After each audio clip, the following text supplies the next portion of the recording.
the argument that because you shut down Calypso for Lent, you kill Soca and Calypso, I am saying that is absolute nonsense.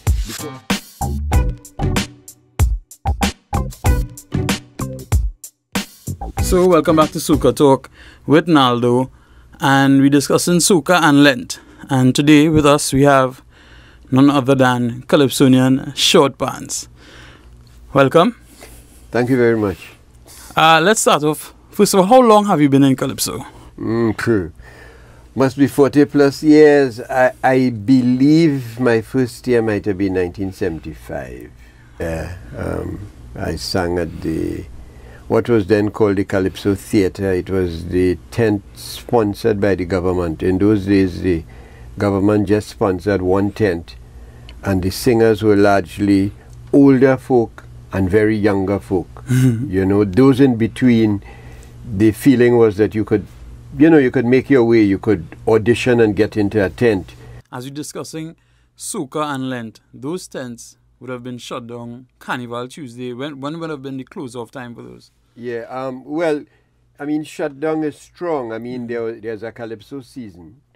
Well, as you know, there's a proclamation for Carnival.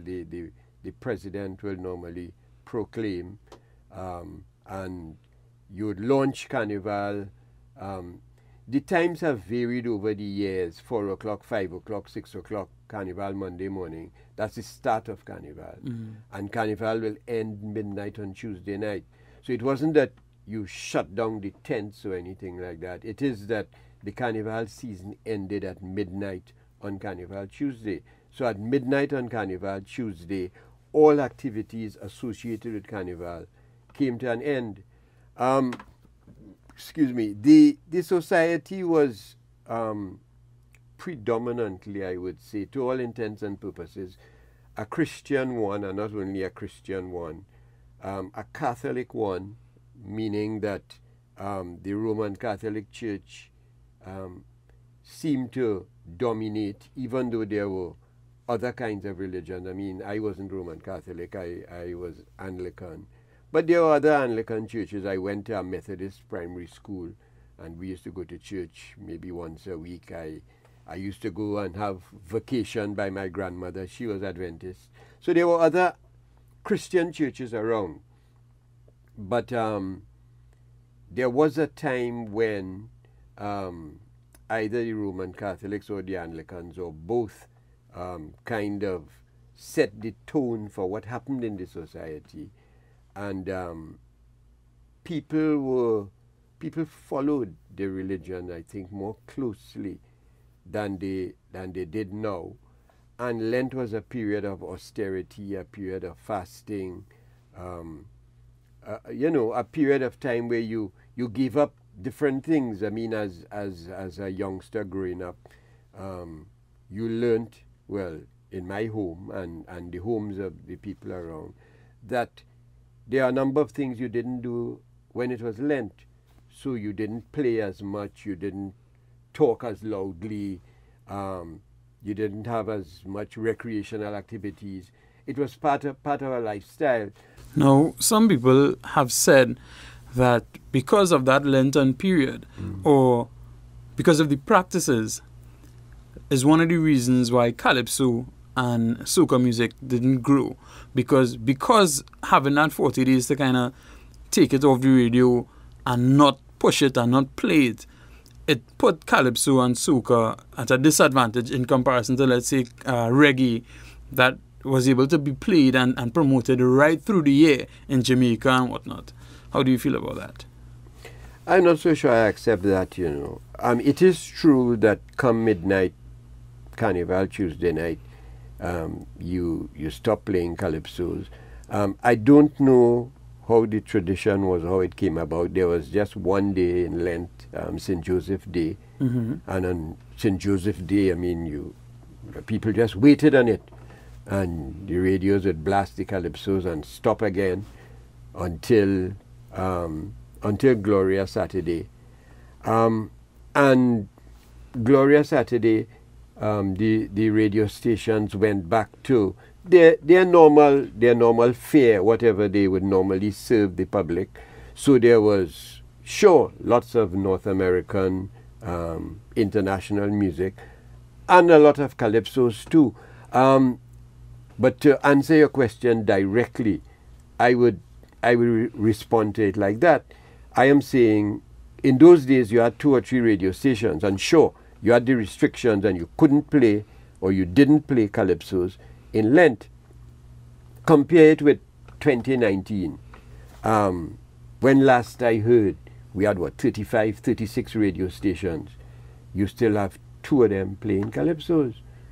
So the argument that because you shut down Calypso for Lent, you kill Soca and Calypso, I am saying that is absolute nonsense, because you have 30-something radio stations now, and no more Calypso is played than was played when I was a child 60 years ago, right? The radio stations now, the management, the DJs, whoever, they do not feel that they have an obligation or whatever, a right, or they don't have a concern, right?